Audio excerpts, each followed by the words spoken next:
এবার এর মধ্যে আমি যদি বলি কোনটা পলিনোমিয়াল, কি করে বুঝবে? দেখো, পলিনোমিয়াল যেটা, সেটা মনে রাখার সব থেকে সহজ উপায় হচ্ছে যে ভেরিয়েবল গুলো থাকবে, এক্স আর ওয়াই টার্ম আর Z term, any kind of term যেগুলো থাকছে, সেগুলোর পাওয়ার যেন কোনো সময়ই ফ্র্যাকশনে না হয়।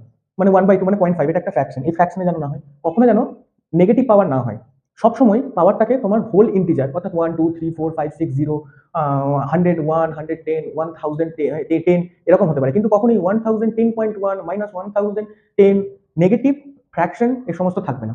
তো দেখো, এক্স কিউব এক্স স্কোয়ার একদম হোল ইন্টিজার, এবং এর সঙ্গে যে কম্পোনেন্ট গুলো থাকে, ও কম্পোনেন্ট গুলো, অর্থাৎ বাংলাতে এগুলোকে সহগ বলে।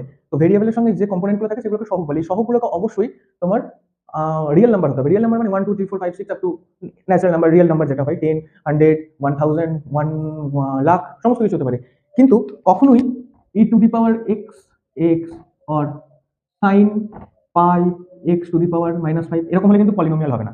তাহলে আমি যদি বলি, এখানে দেখো, এক্স এর যে কম্পোনেন্ট গুলো আছে, সেই কম্পোনেন্ট গুলো সবই রিয়েল নাম্বার, এবং এক্স এর যে পাওয়ার গুলো, সেগুলো দেখো হোল ইন্টিজার আছে, তার মানে এটা হচ্ছে একটা পলিনোমিয়াল নাম্বার।